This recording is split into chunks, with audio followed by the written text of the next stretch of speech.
आज हम लोग पढ़ेंगे लाइट फैक्टर।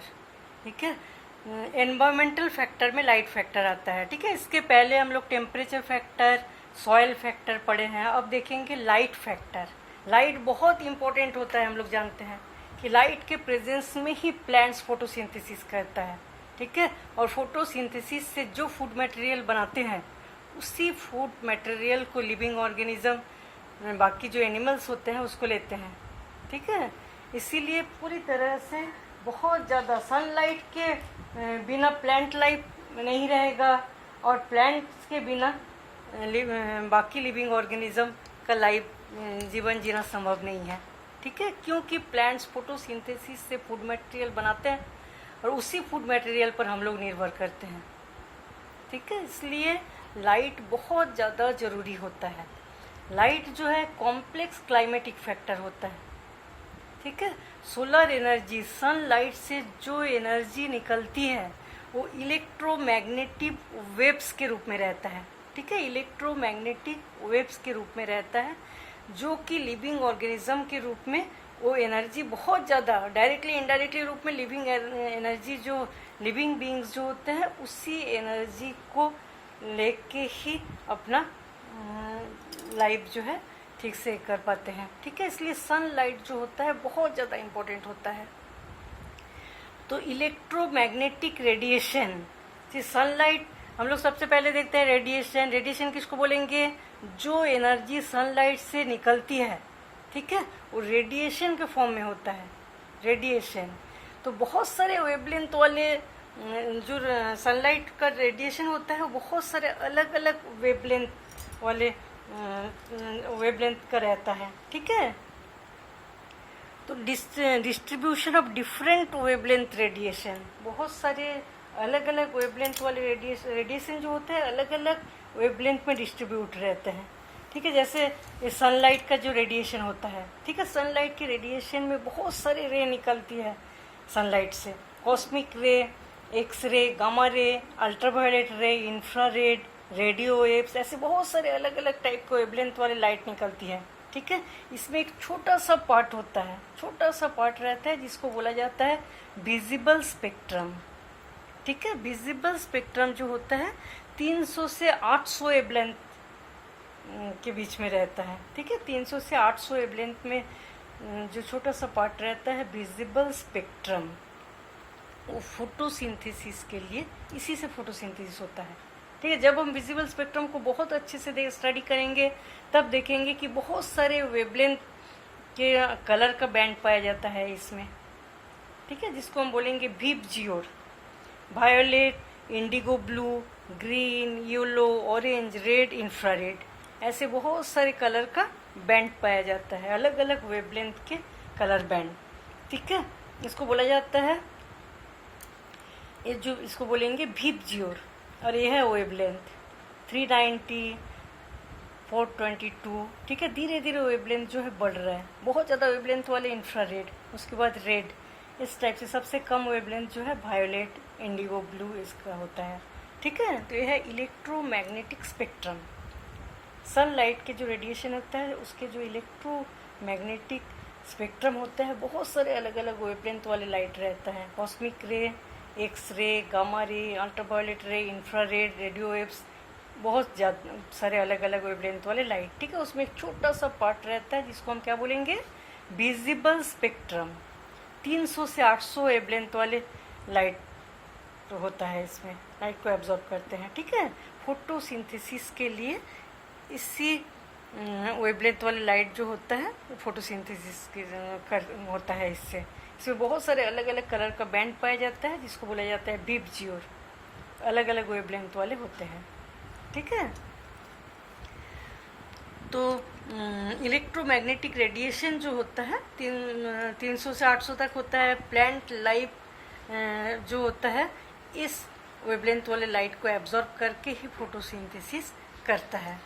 तो सनलाइट जो होता है, सभी सनलाइट जो होता है एटमॉस्फेयर, हम लोग जानते हैं कि सनलाइट आता है अर्थ में, और अर्थ के चारों ओर एटमॉस्फेयर रहता है ना। एटमॉस्फेयर जो होता है मोटे लेयर के रूप में एटमॉस्फेयर रहता है। एटमॉस्फेयर में बहुत सारी चीज़ें, जैसे बहुत सारे गैसेस रहते हैं, क्लाउड्स, स्मोक, डस्ट ये सब रहता है। तो सनलाइट जो है जब अर्थ में आता है उसमें बहुत सारे सनलाइट का जो रेडिएशन होता है वो रिफ्लेक्टेड हो जाता है इस सब चीज़ों के द्वारा, डस्ट के द्वारा, स्मोक के द्वारा, बहुत सारे गैसेस के द्वारा रिफ्लेक्ट हो जाता है, ठीक है। और बहुत सारे गैसेस जो है उसको सनलाइट को एब्जॉर्ब कर लेते हैं, इसलिए अर्थ में बहुत कम आता है। केवल 51% सनलाइट का जो रेडिएशन होता है अर्थ सरफेस के द्वारा एब्जॉर्ब किया जाता है, बाकी पूरा चीज़ जो होता है वो रिफ्लेक्ट कर दिया जाता है या एब्जॉर्ब कर लिया जाता है, ठीक है। इसको हम देखेंगे। जैसे सोलर रेडिएशन 100% आ रहा है, ठीक है, उसमें 19% एब्जॉर्ब हो रहा है एटमॉस्फेयर एंड क्लाउड्स के द्वारा।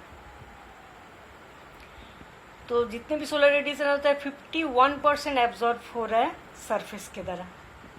51% ही जो होता है वो अर्थ को अवेलेबल होता है, बाकी पूरे जो होता है रिफ्लेक्ट कर दिया जाता है, एब्जॉर्ब कर दिया जाता है, ठीक है। देखो 20% रिफ्लेक्ट हो जाता है क्लाउड्स के द्वारा, 6% रिफ्लेक्ट हो जाता है एटमॉस्फेयर के द्वारा, ठीक है, 4% रिफ्लेक्ट हो जाते हैं सरफेस के द्वारा। केवल 51% जो है एब्जॉर्ब होता है अर्थ के द्वारा, ठीक है। 19% एटमॉस्फेयर, क्लाउड्स ये सब के द्वारा 19% एब्जॉर्ब हो जाता है। तो सनलाइट की पूरी चीज़ को हम लोग नहीं पा रहे हैं, केवल 51% ही अवेलेबल हो रहा है। तो it is the visible light. Visible light के बारे में हम लोग देख लिए, जो फोटोसिंथेसिस में 300 से 800 नैनोमीटर तक जो है उस हम लोग के काम आ रहे हैं ना फोटोसिंथेसिस में। बाकी पूरा चीज़ एब्जॉर्ब हो रहा है या रिफ्लेक्ट हो रहा है। तो फोटोसिंथेसिस में सबसे ज़्यादा एब्जॉर्ब होता है रेड एंड ब्लू, ठीक है। Maximum absorbed in red and blue region visible spectrum. Visible spectrum का जो रेड एंड ब्लू रीजन है तो सबसे ज़्यादा लाइट उस एब्जॉर्ब करता है, सबसे ज़्यादा लाइट एब्जॉर्ब करता है, ठीक है। ग्रीन, येलो, ऑरेंज ये सब रीजन जो होता है बहुत कम लाइट को एब्जॉर्ब करते हैं। तो जैसे अलग अलग वेवलेंथ वाले लाइट होते हैं, तो 400 nm से कम, 400 nm से कम वाला जो लाइट होता है उसमें यूवी रे रहता है। यूवी रे बहुत ज़्यादा मतलब खतरनाक होता है, हमारे टिश्यूज़ को डैमेज कर देते हैं, ठीक है। हम जानते हैं कि ओजोन लेयर के बारे में एटमॉस्फेयर में पढ़े थे। जो ओजोन लेयर होता है वो क्या करता है, यूवी अल्ट्रावायलेट रेज को एब्जॉर्ब कर लेते हैं। नहीं तो अल्ट्रावायलेट रेज जब नीचे बायोस्फीयर में आ जाता है तो कैंसर का भी कारण होता है, ठीक है, उससे कैंसर भी हो जाता है। तो अल्ट्रावायलेट रेज जो है वो भी हम लोग देखे हैं कि अलग अलग वेवलेंथ में, जैसे 100 से 280 तक नैनोमीटर वाले अल्ट्रावायलेट जो है उसको बोला जाता है यूवीसी, जो बहुत ही ज़्यादा डेंजर होता है, मतलब लिथल इफेक्ट, मतलब मर भी जाते हैं उससे, वेरी हार्मफुल, ठीक है। अल्ट्रावायलेट बी 280 से 320 nm वाले लाइट को एब्जॉर्ब करते हैं।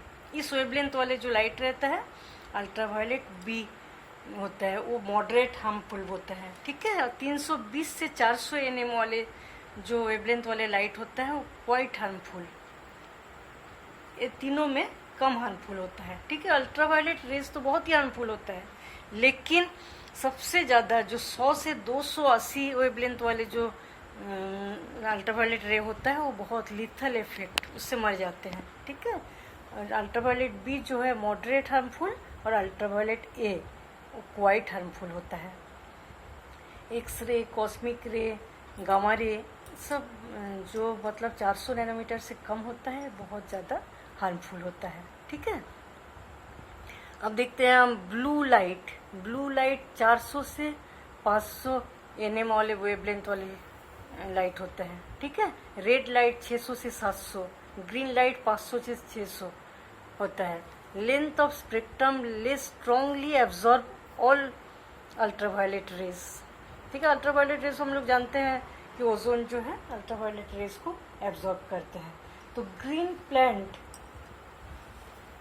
इलेक्ट्रोमैग्नेटिक स्पेक्ट्रम को जब हम बहुत अच्छे से देखेंगे तो हम क्या देखेंगे, तो दो टाइप के रेडिएशन निकलता है, short wave radiation, long wave radiation, ठीक है। शॉर्ट वेव रेडिएशन जो होता है उसमें 4 माइक्रोमीटर से कम वेवलेंथ वाले इंक्लूड होता है, ठीक है। 4 माइक्रोमीटर से कम वेवलेंथ वाले लाइट जो है उसमें इंक्लूड होता है। बहुत ज़्यादा फ्रिक्वेंसी होता है, एनर्जी होता है इसमें, gamma ray, X ray, ultraviolet रे, कॉस्मिक रे। हम लोग देखे थे इस साइड वाले जो 4 माइक्रोमीटर से कम वेवलेंथ वाला रहता है उसमें शॉर्ट वेव रेडिएशन निकलता है, ठीक है। और इस साइड जो है इंफ्रारेड, रेडियो वेव्स, इसमें लॉन्ग वेव रेडिएशन निकलता है। Long wave radiation greater than 4 micrometre wavelength, 4 micrometre wavelength से जो ज़्यादा वेवलेंथ रहता है वेवलेंथ वाला, उसको लॉन्ग वेव रेडिएशन बोलेंगे, ठीक है। इसमें far red, infrared, microwaves, radio waves, ये सब चीज़ें रहता है। तो लॉन्ग वेव रेडिएशन अच्छे से हम लोग जब देखेंगे, लॉन्ग वेव रेडिएशन जो होता है 14% ही आ पाता है बायोस्फीयर में, अर्थ के द्वारा एब्जॉर्ब किया जाता है 14% लॉन्ग वेव रेडिएशन, ठीक है। और शॉर्ट वेव रेडिएशन जो होता है 44 एब्जॉर्ब होता है अर्थ के द्वारा, ठीक है। 48% आता है, 41 रिफ्लेक्टेड हो जाता है एटमॉस्फेयर के द्वारा, और 44 अर्थ के द्वारा एब्जॉर्ब होता है शॉर्ट वेव रेडिएशन। 2 टाइप के प्लांट्स देखा जाता है, ठीक है। प्लांट्स जो है लाइट, बहुत सारे लाइट को एब्जॉर्ब करके ग्रोथ एंड डेवलपमेंट करते हैं, हम लोग जानते हैं। लेकिन 2 टाइप के प्लांट होते हैं। कुछ प्लांट्स ऐसा होता है जिसको लाइट ज़्यादा ज़रूरत नहीं है, या कम लाइट को एब्जॉर्ब करके ही ज़्यादा से ज़्यादा फोटोसिंथेसिस कर सकता है। उस टाइप के जो प्लांट्स होते हैं उसको बोला जाता है सायोफाइट्स, ठीक है। और बहुत से प्लांट्स ऐसे होते हैं जिसको कि बहुत ज़्यादा लाइट चाहिए, रिक्वायर मोर लाइट, बहुत ज़्यादा लाइट चाहिए ग्रोथ एंड डेवलपमेंट के लिए, उसको बोला जाता है हीलियोफाइट्स, ठीक है। शेड इनटॉलरेंट प्लांट्स भी बोलते हैं, ठीक है। 2 टाइप के प्लांट्स होते हैं। कुछ प्लांट्स ऐसा होता है जिसको बहुत ज़्यादा लाइट चाहिए ग्रोथ एंड डेवलपमेंट के लिए, और वो कुछ प्लांट्स जिसको हम क्या बोलेंगे, हीलियोफाइट्स और शेड इनटॉलरेंट प्लांट्स। इसमें आता है टीक, मतलब साल, शेगुन, क्वेरकस, बेटुला, पॉपुलस, एकासिया, ये सब आता है, ठीक है। टीक, सोरिया, क्वेरकस, बेटुला, पॉपुलस, एकासिया, ये सब बहुत ज़्यादा लाइट चाहिए, उस टाइप का प्लांट्स होता है, इसको बोलेंगे हीलियोफाइट्स। सायोफाइट्स किसको बोलेंगे, जो कि शेड टॉलरेंट प्लांट, मतलब छायादार वृक्ष बोलते हैं इसको, छाया में भी उगते हैं इस टाइप का प्लांट्स, मतलब कम लाइट में ही बहुत ज़्यादा फोटोसिंथेसिस कर सकता है। High rate of photosynthesis at low light intensities, ठीक है। इसमें आता है एबिस, पिसिया, टेक्सास, फेगस, थुजुआ, ठीक है, रोडोडेंड्रॉन, ये सब चीज़ें, थुजा, ये सब प्लांट्स सायोफाइट्स में आता है जिसको बहुत कम लाइट चाहिए, ठीक है। तो हम लोग क्या पढ़े, लाइट बहुत ज़्यादा इम्पोर्टेंट फैक्टर होता है। लाइट के जो एनर्जी होता है वो रेडिएशन फॉर्म में आता है, और बहुत सारे वेवलेंथ वाले लाइट रहता है जो कि सनलाइट का पार्ट होता है ना। तो उसमें कॉस्मिक रे, gamma ray, X ray, ultraviolet रे, इंफ्रारेड रे, रेडियो वेव्स, ऐसे बहुत सारे रहते हैं। एक छोटा सा पार्ट रहता है जिसको बोला जाता है विजिबल स्पेक्ट्रम, इसमें 300 से 800 वेवलेंथ वाले लाइट को एब्जॉर्ब करते हैं, ठीक है। यही पार्ट जो है फोटोसिंथेसिस के लिए रिस्पॉन्सिबल होता है। इसको जब हम अच्छे से देखेंगे तो बहुत सारे वेवलेंथ वाले कलर बैंड पाया जाता है इसमें, ये सब अलग अलग वेवलेंथ है, ठीक है। Violet, indigo blue, green, yellow, orange, red, infrared. और इसमें जो पूरे सोलर रेडिएशन रहता है 100%, इसमें 51% ही एब्जॉर्ब किया जाता है अर्थ के सरफेस से, 19% absorb atmosphere and cloud absorb कर लेते हैं, और बाकी रिफ्लेक्ट हो जाता है बहुत सारा एटमॉस्फेयर के द्वारा, क्लाउड्स के द्वारा, बाकी एटमॉस्फेयर के जो गैसेस है वो सब से बाकी रिफ्लेक्ट होके वापस चला जाता है, ठीक है। अब हम देखेंगे देखो, अपार्ट फ्रॉम फोटोसिंथेसिस के अलावा light affect plant life, photosynthesis के अलावा भी लाइट प्लांट्स लाइफ को बहुत ज़्यादा इफेक्ट करता है, ठीक है। लाइट का क्वालिटी कैसा है, कितना लाइट मिल रहा है प्लांट्स को, कितना ज़्यादा मात्रा में, मतलब उसका तीव्रता कितना ज़्यादा है, ठीक है। जैसे गर्मी के समय हम लोग को कितना ज़्यादा इंटेंसिटी ऑफ लाइट तो उसके हिसाब से भी प्लांट्स लाइफ डिस्ट्रीब्यूट रहता है। जैसे जर्मिनेशन, बहुत सारे सीड्स ऐसा होता है जिसमें जब लाइट दिया जाता है तभी उसमें जर्मिनेशन होता है, बिना लाइट का जर्मिनेशन नहीं होता। ठीक है, तो ऐसे सीड्स जो कि लाइट पड़ने से ही उस सीड्स का जर्मिनेशन होता है, उस टाइप के सीड्स को बोला जाता है फोटोब्लास्टिक सीड। ठीक है, फोटोब्लास्टिक सीड्स।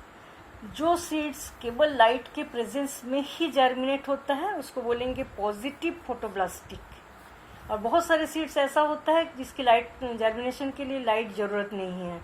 ठीक है, उसको हम क्या बोलेंगे, नेगेटिव फोटोब्लास्टिक सीड्स। बहुत सारे सीड्स को जर्मिनेशन के लिए लाइट की ज़रूरत होता है। ठीक है, उसको हम क्या बोलेंगे, फोटोब्लास्टिक सीड्स। जिसमें लाइट के प्रेजेंस में ही जर्मिनेशन होता है उसको पॉजिटिव फोटोब्लास्टिक। जिसको लाइट नहीं चाहिए, कम लाइट चाहिए जर्मिनेशन के लिए, उसको हम क्या बोलेंगे, या लाइट नहीं चाहिए, negative photoblastic seeds. Growth and development के लिए भी लाइट बहुत ज़रूरत होता है बहुत सारे प्लांट्स के।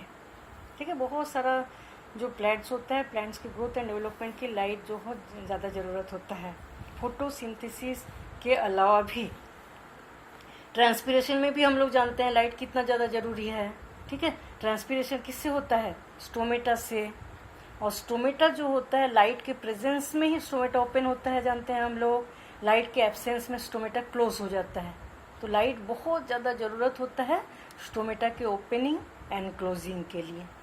ठीक है, स्टोमेटा ट्रांसपिरेशन में हेल्प करते हैं एंड गैसियस एक्सचेंज में हेल्प करता है।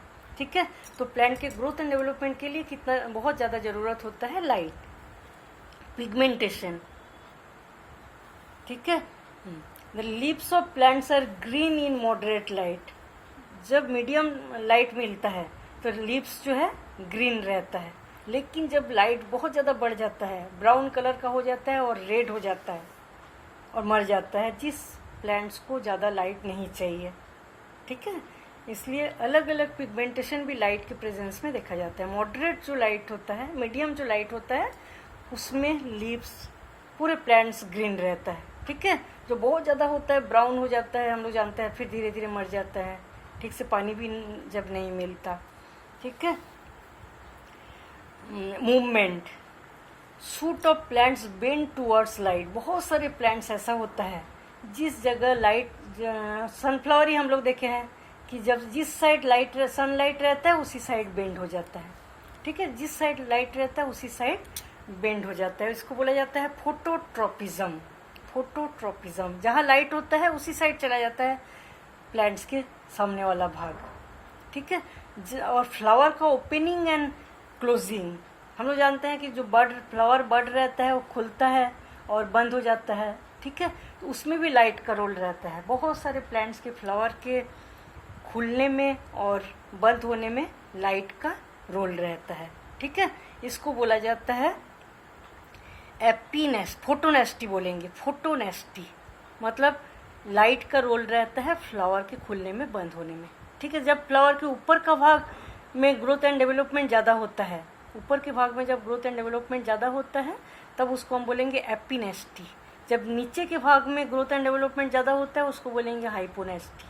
ठीक है, तो कोई बर्ड है, ठीक है, बर्ड के ऊपर के लेयर में जब ग्रोथ एंड डेवलपमेंट ज़्यादा होता है तो खुल जाता है, ये फ्लावर बन जाता है बर्ड से। ठीक है, और जब नीचे ग्रोथ एंड डेवलपमेंट ज़्यादा होता है तब ये बंद हो जाता है।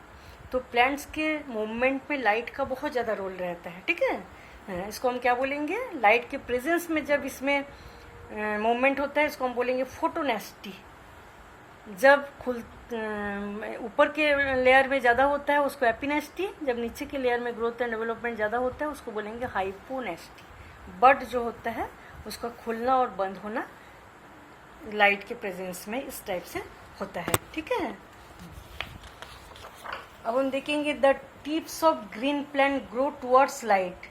इसको हम देख लिया अभी, जो लाइट के और जब जाता है ग्रोथ एंड प्लांट्स, सनफ्लावर जो होता है जिस साइड सनलाइट रहता है उसी साइड प्लांट्स के ऊपर का भाग जाता है, तो उसको हम बोलेंगे पॉजिटिव फोटोट्रोपिज्म। ठीक है, इसका एग्जांपल है sunflower. Photo period is the duration of an organism daily exposure light. Photo periodism किसको बोलेंगे, बहुत सारे प्लांट्स जो होता है उसको लाइट के अलग अलग जैसे हम लोग जानते हैं short day plant, short day plants में क्या होता है, डे वाला लाइट कम चाहिए और नाइट वाला लाइट ज़्यादा चाहिए। ठीक है, जैसे 8 घंटा सनलाइट की ज़रूरत है, बाकी पूरे टाइम 12-13 घंटा जो है उस अंधेरे में रहना है। इस टाइप के जब आता है पोजीशन, तब उसको बोलेंगे शॉर्ट डे प्लांट्स, कम लाइट चाहिए। ठीक है, लॉन्ग डे किसको बोलेंगे, जो 12 घंटा लाइट रहेगा और 8 घंटा जैसे अंधेरा रहेगा, लॉन्ग डे। मतलब ज़्यादा से ज़्यादा सनलाइट चाहिए, डे वाला भाग ज़्यादा से ज़्यादा चाहिए। और डे न्यूट्रल, इसमें कोई लेंथ ड्यूरेशन नहीं रहता डे का। ठीक है, इसमें कभी भी डे नाइट का ऐसा कुछ नहीं रहता, इसको बोलेंगे day neutral plants. Short day plants इसको बोलेंगे डे कम रहेगा और नाइट ज़्यादा रहेगा। ठीक है, इसीलिए इसको सीजनल प्लांट भी बोलते हैं। हम लोग जानते हैं कि समर सीजन में जो प्लांट्स ग्रोथ एंड डेवलपमेंट करते हैं, विंटर सीजन में वो प्लांट्स ग्रोथ एंड डेवलपमेंट नहीं करते, क्योंकि समर सीजन वाले प्लांट्स जो होता है उसको डे की मात्रा ज़्यादा चाहिए और नाइट मतलब अंधेरा कम चाहिए। ठीक है, और विंटर सीजन में जो होता है उसको कम लाइट जो है उसी में ज़्यादा होता है।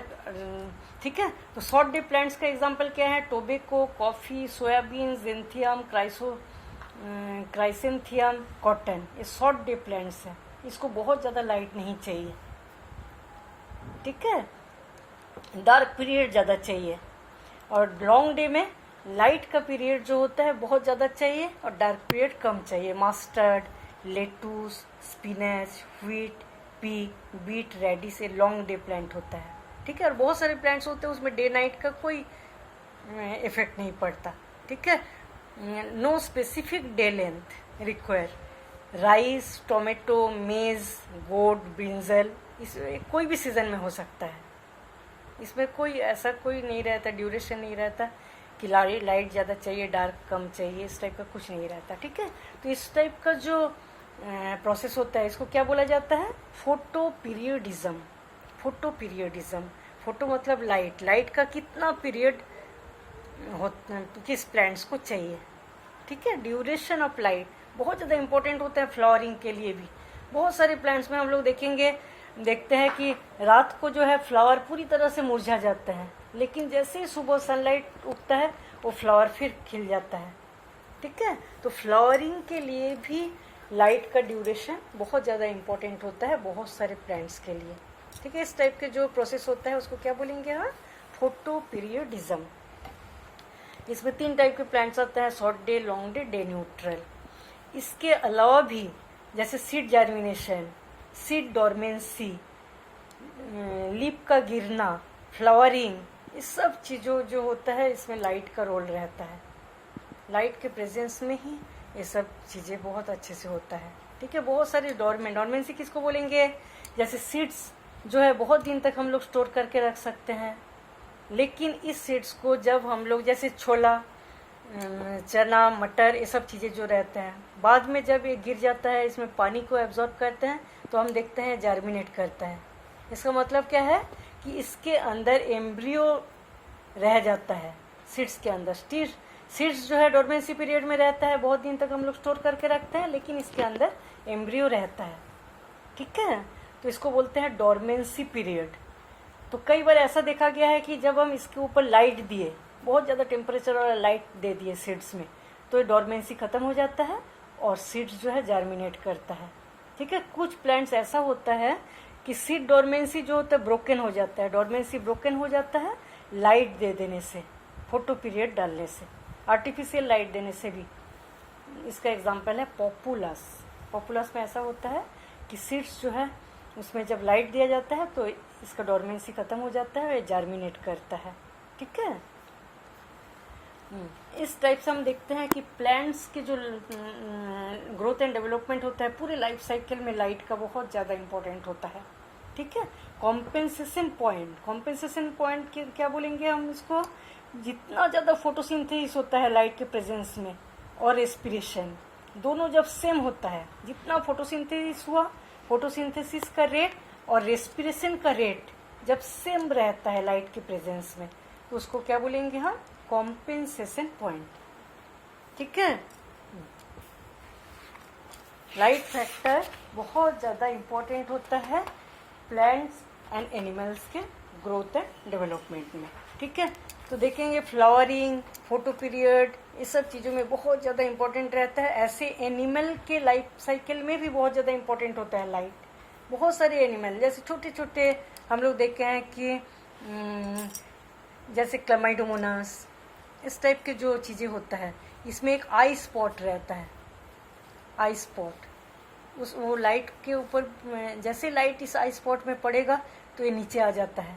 जैसे पानी में रहने वाले एल्गी है ना, तो इसमें लाइट स्पॉट पाया जाता है, पानी के ऊपर रहता है, ऊपर के लेवल में।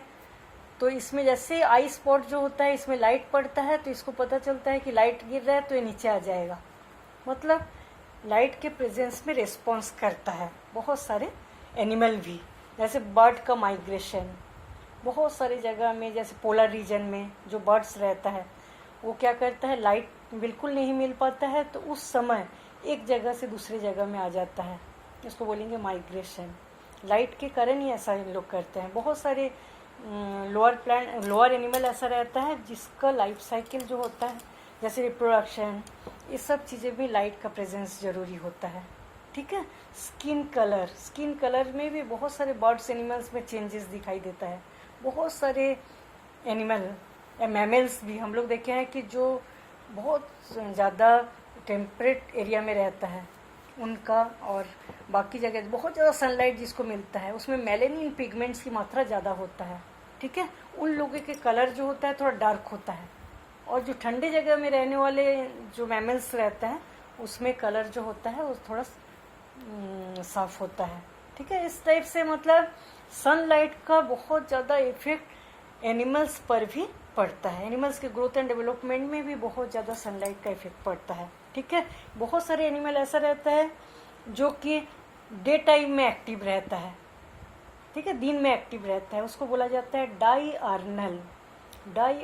एनिमल, जो डे टाइम में एक्टिव रहता है। और बहुत सारे एनिमल ऐसा भी होता है जिसको बोला जाता है नॉक्टर्नल, जो रात में एक्टिव रहता है, जैसे बैट, आउल, ठीक है। एक्टोथर्मिक एनिमल जो होता है, जो जब शॉर्ट डे लेंथ रहता है, मतलब डार्क पीरियड ज़्यादा रहता है, लाइट पीरियड कम रहता है, उस समय हाइबरनेशन पीरियड में चला जाता है, ठीक है। मतलब उनके मेटाबॉलिक एक्टिविटीज़ का रेट बहुत कम हो जाता है, हाइबरनेशन पीरियड में चला जाता है। जैसे फिश, एम्फीबियंस, रेप्टाइल्स, ठीक है। इन लोग क्या करते हैं, जब बहुत ज़्यादा शॉर्ट डे लेंथ जब कम रहता है उस समय हाइबरनेशन पीरियड में चला जाता है। बर्ड्स माइग्रेट करता है नॉर्थ से साउथ की ओर जब बहुत ज़्यादा कम डार्कनेस बहुत ज़्यादा रहता है, ठीक है। फोटोटैक्सिस मतलब उस टाइप के, जैसे हम लोग बोले थे क्लाइमाइडोमोनास का एग्जांपल देके, जैसे यूग्लिना में भी इस टाइप का आई स्पॉट पाया जाता है, ठीक है। तो वो क्या करेगा, जिस साइड जैसे ही आई स्पॉट में लाइट गिरता है वो अंधेरे की ओर चला जाता है, इस टाइप से मूवमेंट करता है और रिस्पॉन्स देता है लाइट की ओर। इसको बोला जाता है फोटोटैक्टिक मूवमेंट एनिमल्स में भी देखा जाता है, ठीक है। और नेगेटिव फोटोटैक्टिक मूवमेंट भी रहता है एनिमल्स में। बहुत सारे एनिमल्स रहते हैं जैसे अर्थवर्म, उन लोग लाइट की ओर नहीं जाते हैं, जिस साइड लाइट नहीं रहता है, डार्कनेस रहता है, उसी साइड रहना ज़्यादा पसंद करता है, ठीक है। उसको हम क्या बोलेंगे, नेगेटिवली फोटोटैक्टिक एनिमल। पॉजिटिवली फोटोटैक्टिक एनिमल बोलेंगे जिस जगह लाइट रहेगा उसी जगह जब रहते हैं जो लोअर एनिमल, उसको हम क्या बोलेंगे, फोटोटैक्टिक एनिमल, ठीक है। Larva of the muscle crab का लार्वा, ठीक है, पिनोथेरेस, मैक्यूलेटस, ये सब चीज़ें जो होता है, जिस जगह लाइट इंटेंसिटी रहता है उसी जगह जाता है, जिस जगह लाइट मिलता है उसी जगह मसल क्रैब का जो लार्वा होता है, पिनोथेरस, मैक्यूलेटस जो एनिमल होता है, वो सब जिस जगह लाइट ज़्यादा होता है उसी साइड ग्रोथ एंड डेवलपमेंट ज़्यादा करता है या उसी साइड इकट्ठा हो जाता है, ठीक है। सर्केडियन रिदम, फिजिकल, बहुत सारी चीज़ें जो होता है हमारे शरीर में एक नियम से होता रहता है, ठीक है। उसी में एक है सर्केडियन रिदम। मतलब हर 24 घंटे में एक ही काम होता रहता है। ठीक है, जैसे हमारे शरीर का हार्ट बीट, एक हार्ट बीट के बाद दूसरा हार्ट बीट जो होता है उसमें एक नॉर्मल टाइम रहता है, वो चेंज नहीं होता। ठीक है, उस टाइप के जो चीज़ें होते हैं उसको हम क्या बोलेंगे, बायोलॉजिकल साइकिल। ठीक है, बायोलॉजिकल साइकिल। उसमें एक आता है सर्केडियन रिदम, मतलब पूरे दिन एक ही चीज़ें होता रहता है, डे से नाइट तक एक ही चीज़ें होता है, दूसरे दिन सुबह फिर वही चीज़ें होता रहता है। शरीर के अंदर मेटाबॉलिक एक्टिविटीज़ भी उसी टाइप से होता है। ठीक है, रेस्पिरेशन, डाइजेशन सब ऐसे नियम से चलता रहता है। 24 घंटे के साइकिल। जैसे सिंकिंग ऑफ जू प्लैंकटन ड्यूरिंग द डे। जू प्लैंकटन, बहुत सारे जू प्लैंकटन ऐसे होते हैं जो कि डे टाइम में नीचे रहता है। ठीक है, डे टाइम में पानी के नीचे भाग में रहता है, और जैसे ही नाइट टाइम आता है, रात के समय आता है, ऊपर तैरते रहते हैं। मतलब लाइट की ओर बहुत ज़्यादा रिस्पॉन्स करते हैं। ठीक है, बहुत सारे जू प्लैंकटन दिन के समय नीचे रहता है और रात में ऊपर की ओर रहता है पानी के लेवल में। ठीक है, बहुत सारे प्रोटोजोआ, बहुत सारे jellyfish, ctenophora, squids, deep sea fishes, जिससे लाइट निकलता है, इसको बोला जाता है बायोल्यूमिनेसेंस।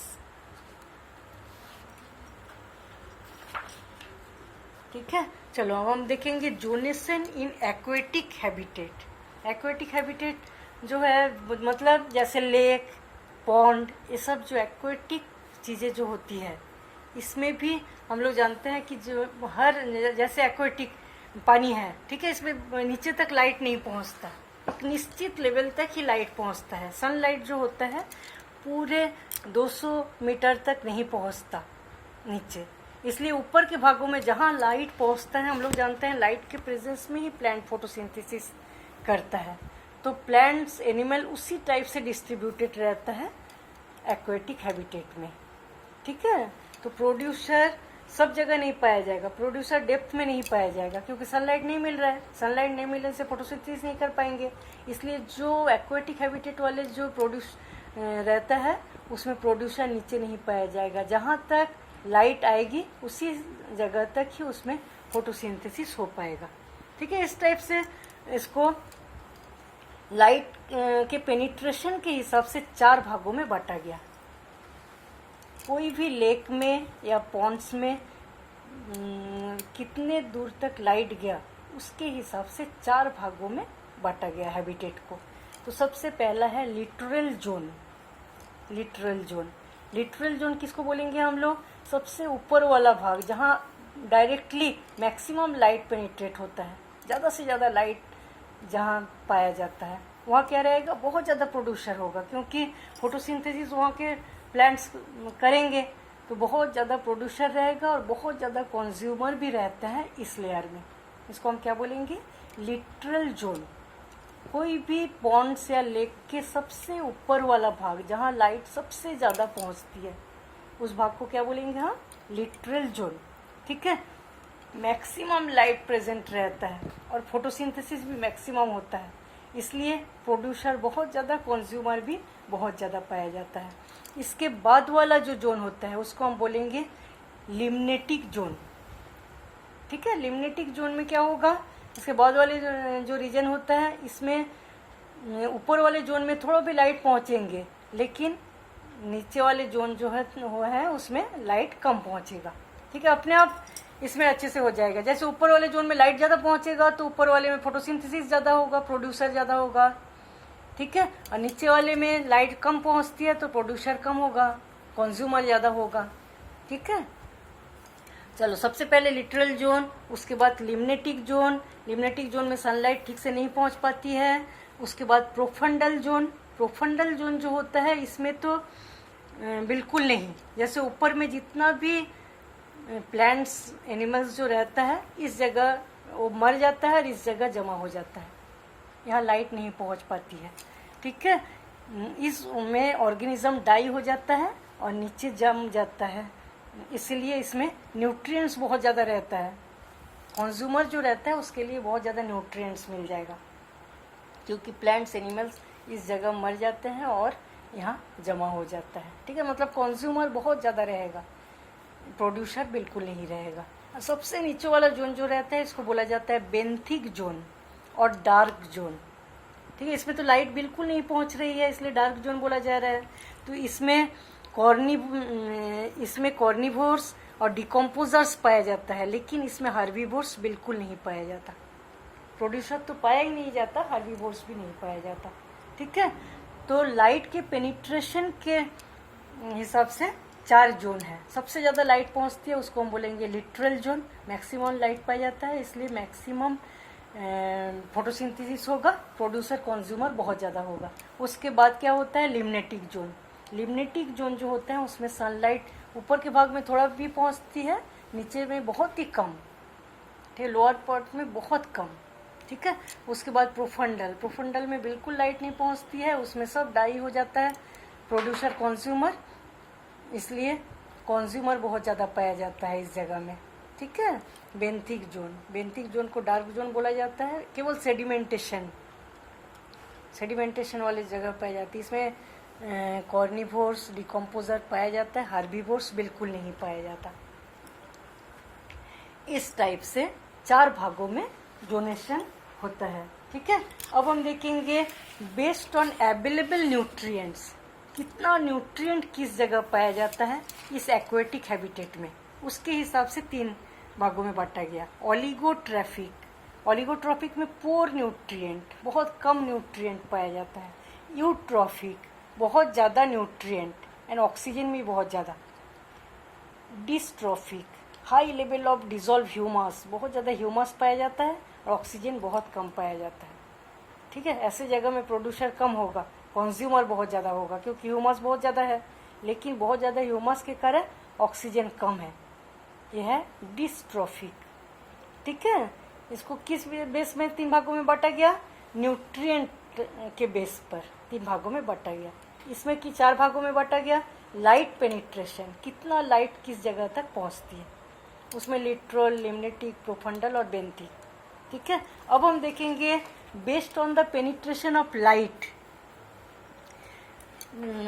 के पेनिट्रेशन के हिसाब से ओशन एंड लेक वाटर को और 3 भागों में बांटा जाता है, फोटिक जोन, एफोटिक जोन और बेंथिक जोन। फोटिक, एफोटिक और बेंथिक 3 भागों में लाइट के पेनिट्रेशन के हिसाब से। ठीक है, तो देखो 200 मीटर तक जब लाइट जिस जगह में पाया जाता है, ऊपर से 200 मीटर तक, उसको हम क्या बोलेंगे, फोटिक जोन। फोटिक को भी 2 भागों में बांट दिया गया। ठीक है, जब 20 से 80 मीटर तक जो जगह होता है उसको हम बोलेंगे यूफोटिक, और नीचे वाला जो भाग होता है 80 से 200 मीटर तक जो भाग रहता है उसको हम बोलेंगे डिस्फोटिक।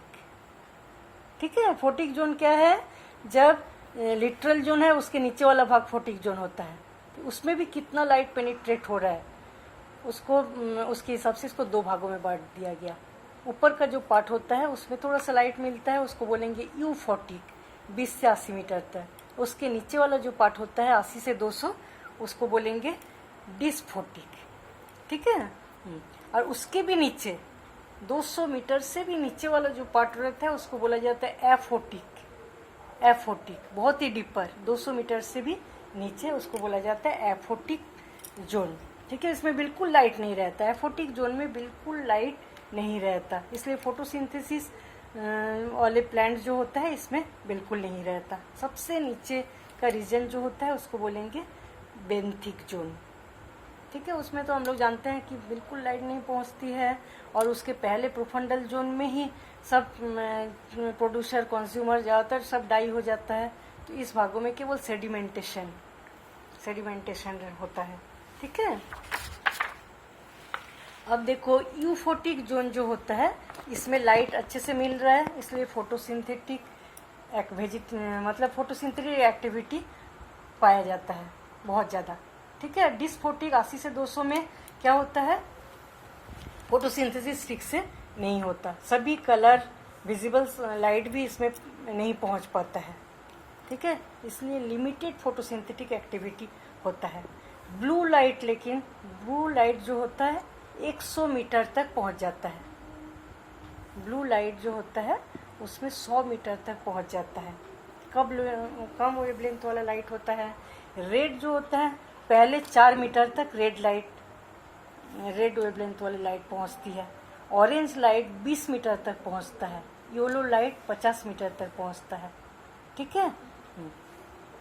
तो सबसे ज़्यादा ब्लू लाइट जो होता है 100 मीटर तक ब्लू लाइट जो है पहुंचता है एक्वेटिक वेजिटेशन में।